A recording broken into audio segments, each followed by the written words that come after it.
Well, good afternoon everyone and welcome. Welcome to our year-end process webinar for Microsoft Dynamics GP. We certainly see this is one of our more or most popular webinars. And I'm not sure if that's because everyone's so excited about the June 30 year-end and opportunity to process year-end within GP, or because people are a little bit worried about it and just want to make sure that you get it right, or a little bit of both. So today's session is about helping sharing some of that knowledge with you around the processes, some really good tips and tricks, things to be aware of when it comes to the year-end within GP.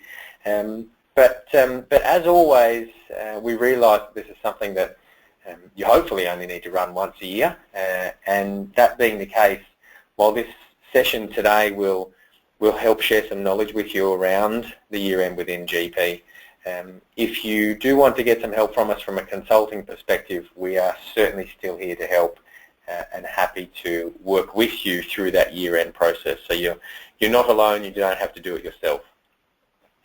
So before we get started, I've just got a couple of things I want to mention and remind you as part of this webinar session. Firstly, we're happy to take your questions, and when I say we, I'm your host, Michael, but we have Melita joining us, who will actually present the content for us today. So we're happy to take your questions, and Melita will probably do the bulk of the answering of your questions there. So all you need to do in the questions tab in your GoToWebinar panel on the right-hand side of your screen, at any time during the session you can type in a question, and we'll leave some time at the end of the webinar today to go back and answer those questions. So as you have a question, just type it straight into the question box and we'll come back to it at the end of the session. And secondly, we are certainly recording this session for you. We'll upload it to our PA YouTube channel, so you'll have the opportunity then to re-watch today's session and also share with anyone else in your organisation that you think would benefit from seeing today's session. So on that note, I would like to hand over to Melita. Melita is that friendly, calming voice when it comes to year-end and sharing some knowledge there with you. Melita has presented for us in webinars in the past, so you're probably familiar with the voice. Anyone that hasn't worked with Melita, as one of our senior GP consultants, will take us through the steps today. So thank you, Melita. Okay, I'm glad you could all join us. So as Michael said, we're covering year-end procedures today. If you go to our website, we do actually have a downloadable procedure, and I'll just show you where they are. So there's a link on that will give you where all the procedures are able to be downloaded. So on our website, we've got a bit about setting up your next financial year and just the basic steps that you follow. Now I'm guessing that you will have already done that because we're in the middle of July already. So you've probably already created your 2017 financial year if you're a July through to June financial period. There's the steps there just for your information as well, and how to create your tax periods, etc. A bit below there is per version. We have the different manuals for and frequently asked questions as well. So per module, there's a downloadable Word document per version that you're on. So we've got GP 2015, 2013, 2010, and GP10 available there for you to have a look at. Okay. So there's the link there, and as Michael said, this recording will be downloaded for you to be able to review this, and I'm guessing the link will also be included in the email as well. But you can just go to our website and follow that as well. So just a few things to cover off, some important facts or some facts about year-end. So in GP 2013 Release 2 and higher, the year-end process is reversible. So if you rolled your year in those versions and higher, you are able to reverse the year-end process. So I will show you that button. If you're on prior versions, then the process isn't available within the software, but it is something that from a consulting exercise we can perform in the background. We recommend that you back up your databases before commencing a year-end process. It's also recommended that all users are logged out of their system while you're doing the year-end process as well. And just something sort of that I find many clients tend to wait till the auditors are in before they roll the year. There's no necessity to do that. When you've finished all your journals, you can roll your year. You're always able to process journals to one financial year prior to the one that you have not rolled. So if you rolled the 2015-16 financial year, you're still able to process journal entries in that year, and it will then update your retained earnings or your balance sheet accounts depending on what your journals are. That's just something to note. So what does the year-end process in the general ledger do? It transfers the current year general ledger transactions to history. It transfers the current year profit and loss amounts to the retained earnings account. It zeroes all the P&L account balances out. It summarises the balance sheet accounts and brings in beginning balances in the new year. You optionally have the ability to remove inactive accounts with zero balances, and it also prints a year-end report. So that's the year-end process in the general ledger. But of course there are other processes within all the other modules, and we will touch on all of those. So one of the things we sort of just like to highlight is that your standard month-end procedures still occur at the end of the financial year. So you're posting all your batches, you complete your month-end reconciliations, you set up your new fiscal year and tax year if you're in June and July as your next financial year. And then you would complete a backup of all the databases before you move on to running your year-end process. So a backup may be something you may need to get your IT department involved in, so that would depend upon all the skill set that you actually have. So it's a backup that needs to be performed on all the databases that you're running year-end on. So the steps to run. So Reconcile is a process within GP, and I'll show you that in a moment within GP. So you should reconcile the amounts within your system regularly. If there's a power fluctuation or you want to ensure your data is correct, or if you discover any inconsistencies in reports. So Reconcile is a process within GP, and it's part of our utilities within each of our modules. So at the moment I'm within purchasing, and you'll notice I've got a Reconcile utility here that I have the ability to run through the process of being able to reconcile my payables transactions. I can also reconcile my purchase or any of my purchasing documents. So when we look at the process of Reconcile, we're given an order of products or the modules that you really should run the Reconcile within. So there's sales order processing, purchase order processing, inventory control, project accounting, receivables, payables, general ledger. Now if you don't use any of those modules, then of course you wouldn't run the Reconcile process. Okay, so that's just using your utilities within each of your series. Now Reconcile and the next one that we'll go on to talk about, which is called check links, they can take considerable amounts of time depending upon the data that you have. So check links, it examines the tables and it checks the corresponding information and if there's any damaged data or damaged tables, it fixes it. So check links is another routine that should be run on your series. And as I said back in Reconcile, if you're not using the series, then you don't need to perform check links on them.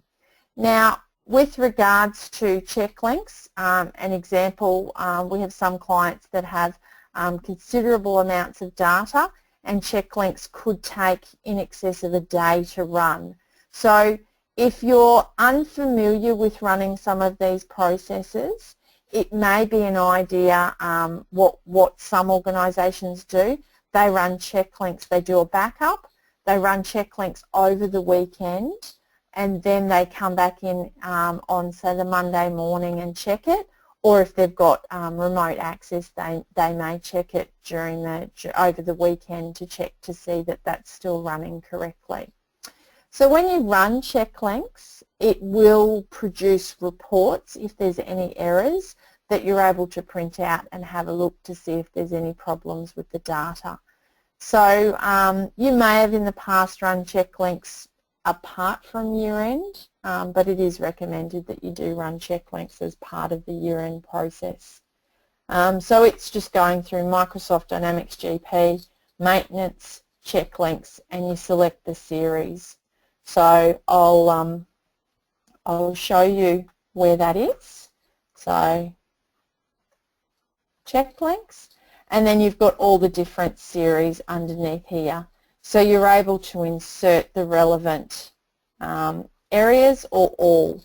Now when you go and have a look at the specific documentation for your version on the website that I showed you just previously, it will tell you what to insert and what how to run that. Okay?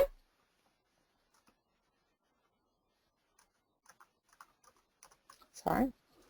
So there is an order to run through check links, and then there's an order to run through the year-end routine. So normally organisations run through the year-end routine on the sub-ledgers first, and the sub-ledgers may be done quite early in the piece, and then it may be another month or two before the general ledger is done. So specifically fixed assets, the year-end routine needs to be run for fixed assets prior to being able to depreciate any fixed assets for the new financial year. So when we go through this, we've got the year-end process. We go through inventory, receivables, payables, and fixed assets to run through the year-end process. So when we talk about each of the different series, now we're looking at inventory. The steps are we open the year, we then go through the routines, and we go through routine and a series. So in this case it would be inventory, and we do year-end close. So there's a bit of information about the year-end close per module. So in inventory, year-end close must be done before any transactions for the new year have been posted. So what does it mean if you haven't done year-end for inventory, receivables and payables? A lot of it relates to the reports that sit behind there. So the year-to-date and life-to-date information that sits on the inquiry screens. So there's also the ability to remove certain transactions when we do the year-end routine as well. So for example, when we do the inventory year-end routine, there are options to remove if there is zero balance, discontinued items, sold lot attributes, and you also do have the ability to remove transaction and distribution history. Not that we would generally recommend that. There would be obviously reasons why people may wish to do that. You also have the ability to update standard cost fields, but there is no year-end inventory report. So if we have a look in GP and we come through and we have a look at inventory, so there's inventory there, and we come through and have a look at our routines, basically our year-end close is simply under our routines area. And this is where we've got the ability to remove any of these areas here. So if we've selected any of those, we can just then hit the process button. Depending upon how many transactions, how many inventory items you have, depends on how long this process takes.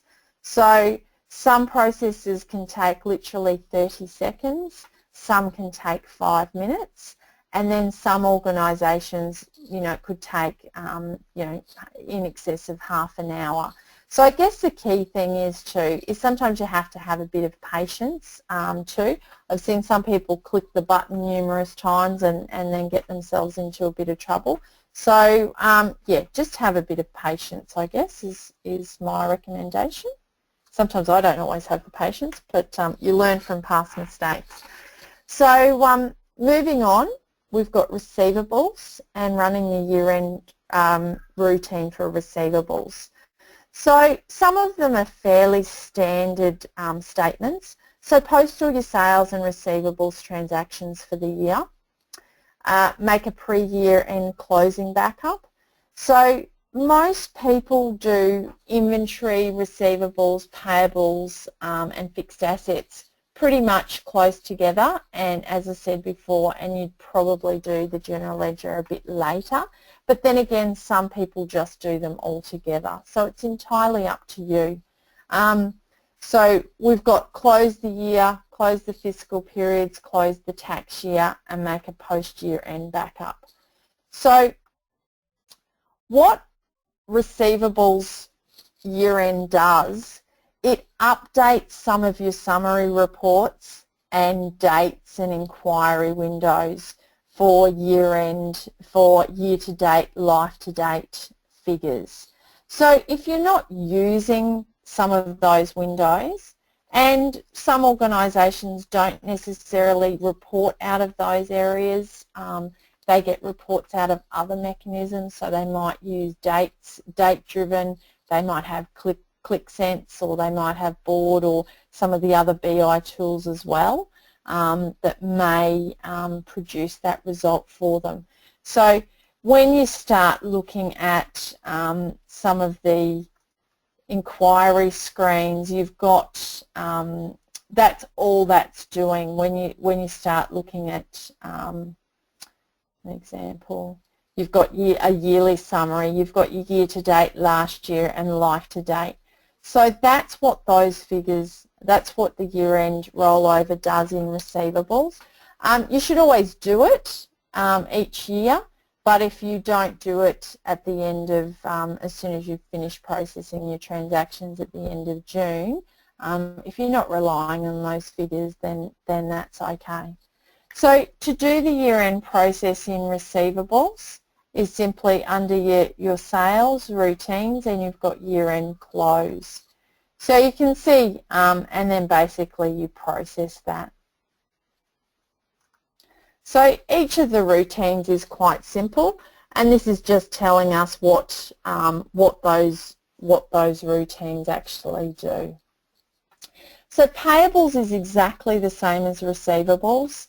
We recommend the same thing. We post, print your age trial balance, print a couple of reports so that you can validate what you've got, do a backup. Obviously, if you're doing inventory, receivables, payables, and fixed assets all in the one hit, one after the other, you wouldn't make multiple backups. That wouldn't necessarily make sense, because if you've got everyone out of the system, you've done a backup, and then you're performing all your processes, then you only really need to do the one backup, but that's entirely up to you. So what does the year-end routine do for payables? It updates the dates on the summary reports, exactly the same as receivables. So some smart list items and inquiry windows are affected by the year-end close. Fixed assets, so we recommend you've completed the payables year-end routine, you've entered in all your fixed assets, depreciated, you've interfaced, run your reports, checked your calendar, and then you can close your fixed asset year as well. So how is that done? Exactly the same. We've got here under our routines, under fixed assets, we've got simply year end, and we just insert the relevant books. So normally you would insert all the books. Lots of organisations may only have one book or two books.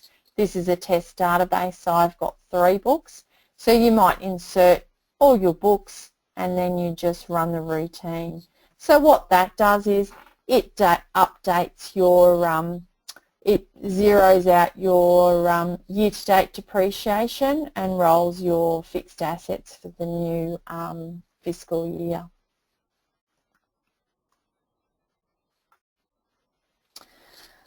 So once we've done those, we're ready to move on to the general ledger year-end close. So our steps to do that are, we've recommended that you've closed the other modules. You post any adjusting entries in the general ledger that you might have. As I mentioned before, if you were to close this financial year, say today, and you realised you needed to process a journal entry still in the 2015-16 financial year, you're still able to do that. You're always able to post a journal entry into a close, the last closed financial year. One of the key things is that you verify all your accounts are set up with the correct posting type. So what I mean by that is if we're in GP and we have a look at SmartList, for example, and we have a look at our accounts. So when we look at our accounts, at the moment we've got, and I've set this deliberately up incorrectly, this cash account as profit and loss. And the reason that I've done that is I've created a SmartList called balance sheet set up incorrectly. And if we have a look at this, it's very basic. All I've said is where my main account is between this range, but I've said where it's set up as profit and loss, because these are my balance sheet accounts, so I want to see the exception. So notice when I run this, this tells me that this account is set up to profit and loss. So that needs to be fixed before we run year end, because if we run year end and that was set up incorrectly, then that account would move to, the balance of that account would move to the retained earnings, and it would be the balance would be reset to 0 for the next financial year. So simply all I do is I'm fixing it up so that it's a balance sheet account now, and if I were to close that and refresh this SmartList that I created, notice I've got no accounts in here. So I would recommend that you set up 2 SmartLists, and this is something that you can set up and you keep there, and every month or every couple of months you can just double check, because it is only relevant for when you get to the end of the financial year, when you're rolling, when you're closing, you're doing your year-end routine. But if you have 40 or 50 accounts set up incorrectly, it's a lot quicker if you maintain this on a regular basis and just double check those accounts, you know, just as part of your month-end routine or every couple of months to make sure that people aren't setting accounts up incorrectly.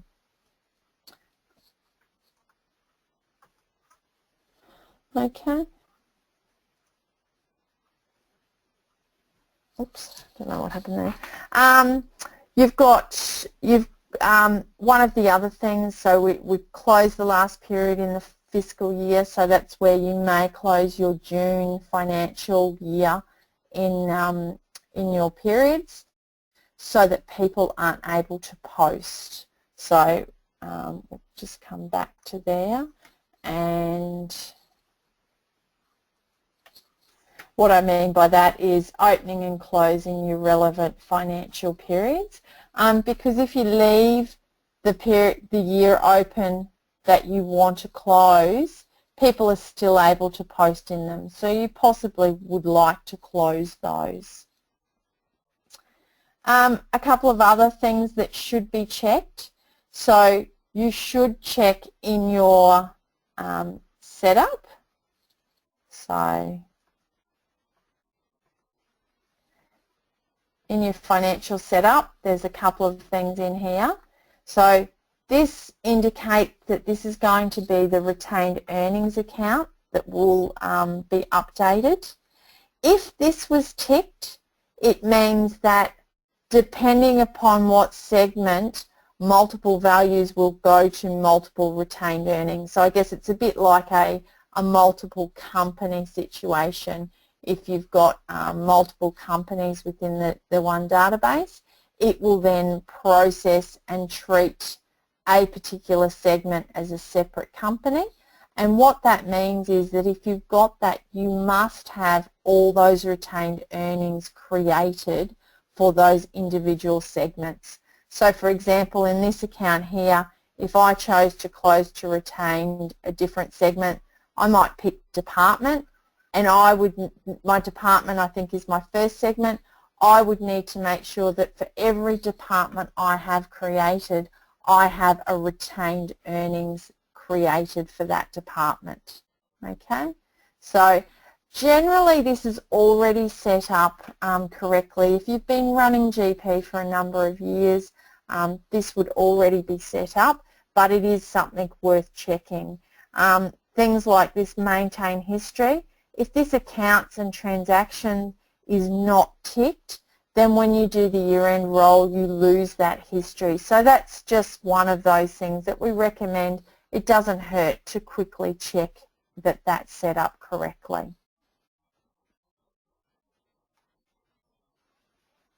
So when we run year-end for GP now, year-end close, now I'm in GP, my version that I'm currently on is GP 2015 R2. So this screen, depending on your version, may look a bit different because we now have this button under the bottom, which is reverse our historical year.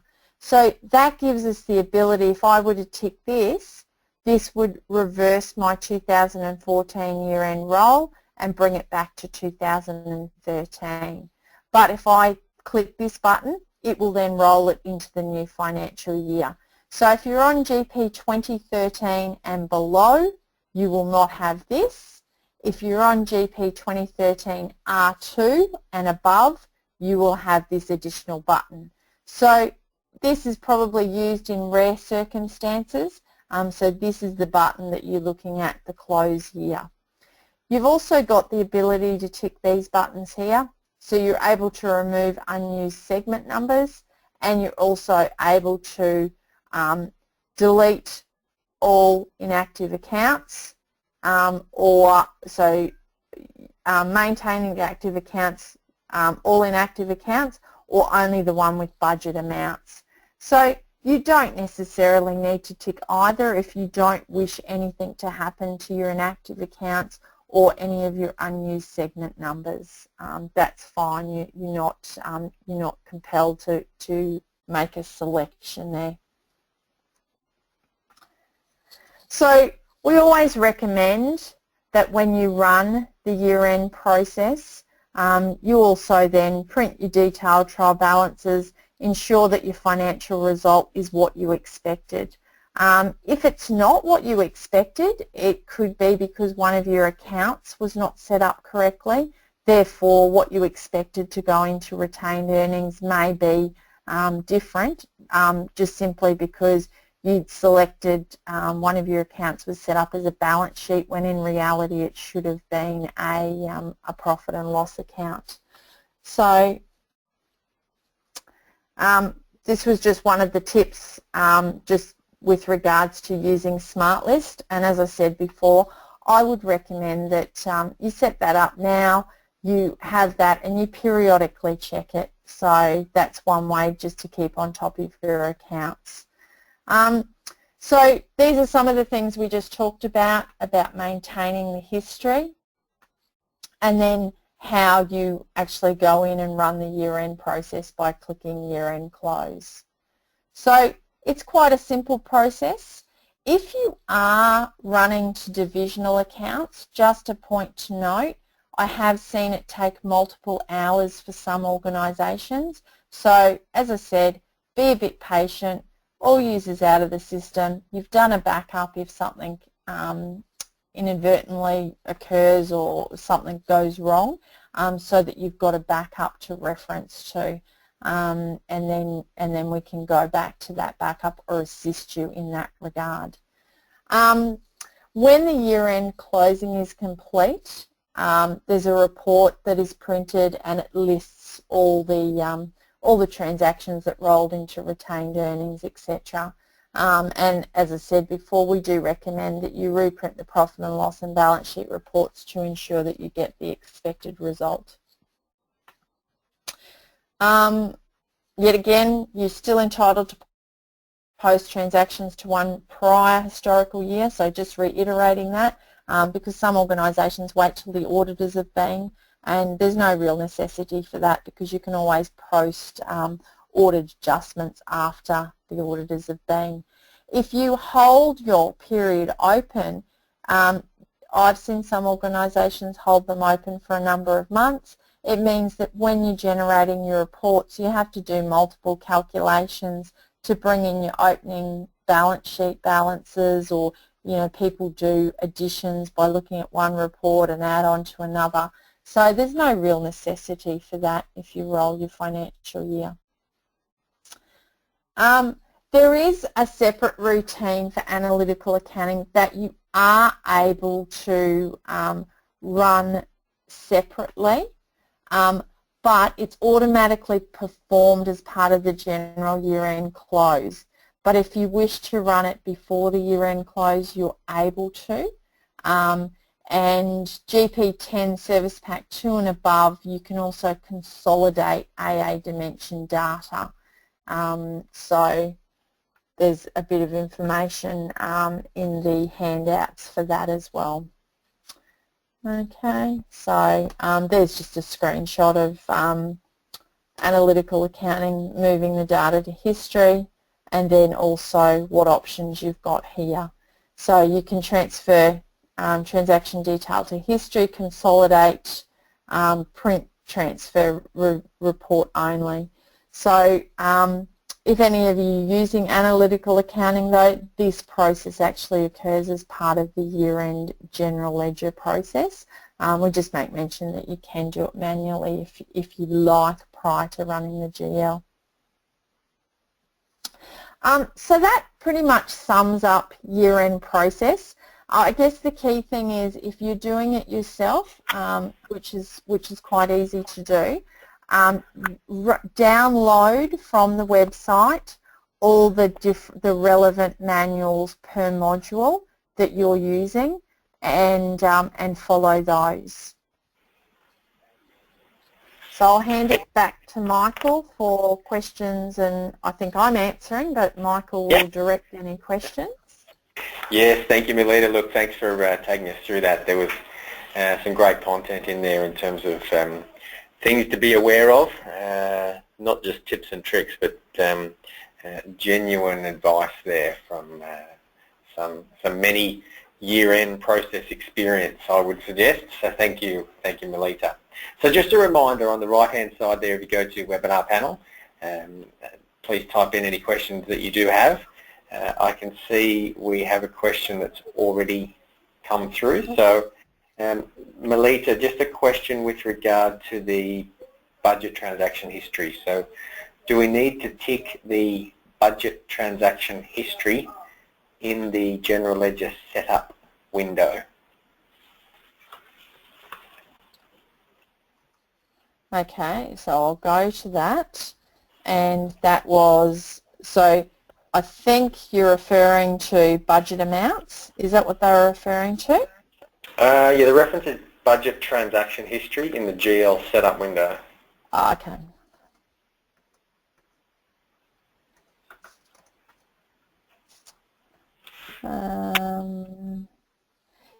Yes, if you have budget transactions. So what budget transactions are, it's the ability to process a journal for a budget. So many organisations don't. some may. So that's this budget transactions here. So once you've uploaded your budget, you are able to do, and it's been finalised, you are able to track journal entries to reduce or increase that budget, and having that ticked will preserve these. So yes, as a recommendation, I suppose it wouldn't hurt to have that ticked. You may find that if you're on an old version of GP and you got upgraded over the years, and it may not be ticked. So it's not going to hurt having that ticked. Hopefully that answered your question. Excellent. Now that, look, I believe it does. Okay, look, I can't see any more questions come through. Oh, but we do have confirmation that yes, that did answer the question. Okay. So I think the key thing is just to go back. Each module has its own downloadable document. Okay? So that's, and you've also got frequently asked questions. So you'll find if you've got a question, someone else has asked it before, so what we try to do is prepare a list of those questions. So download each of the documents if you're performing the year-end process, and have a read through those before you think of doing the year-end process. Excellent, thanks Melita. Okay, we've got another question just come through here. If you have already commenced entering transactions in the new financial year, would this create problems for the year-end process? No. So if you've started creating transactions for the new financial year, the only impact it will have is your year-to-date, life-to-date summary figures within receivables and payables. Now, I'll stop just a moment. Fixed assets is critical. Make sure you run your year-end with fixed assets. You won't be able to before you add any new assets, okay?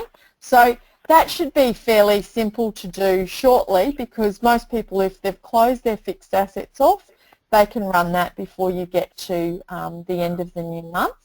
So the other impact is obviously your year-to-date and summary information on your payables and receivables. But that's okay if you've done that, because if you don't rely on those figures for anything, which lots of, and I'll be honest, a lot of organisations don't rely on those figures for too much. They might get a bit of information out of it, but they tend to look at the bulk of transactions in its entirety. Excellent. Thank you, Melissa. Okay, well, just a reminder there, if you've got any questions, just type them in before we finish off. But just a reminder, while Melita's taken you through some great information there for you to be able to do your own year-end. As I mentioned before, you don't have to do it yourself. We're happy to help. And if you'd like to reach out to us and get some help to help process that year-end, just reach out to your account manager and we can book in a time with a consultant. If you're not sure who your account manager is, you can reach out to Eleanor, who helped connect the session with you today. So contact your account manager or reach out to Eleanor and we can organise a time there to help you with your year-end. So just also a little reminder there, today's webinar was specifically around the Dynamics GP application. Our next webinar in July is more of an IT-based webinar, not specifically for or only for Dynamics GP users, but just to help protect your data holistically with the Enterprise Mobility Suite. One of the unfriendly realities of our IT world is the potential for malicious attacks. So we're doing a webinar on the 28th of July. It's our next webinar in July regarding the security of your data with the Enterprise Mobility Suite. Again, a 12:30 start on Thursday the 28th of July. All right, look, we've just got time for one more question. We've got one come through here, Melita. Version 10 question. If our version of GP is version 10, will the year-end process still be the same as current version instructions? Melita, I think you noted versions in the previous window. Yes, so version, I think we've only got to GP. Oh no, we've got GP 10 there. There you go. So we've got 2015, 2013, 2010, GP 10.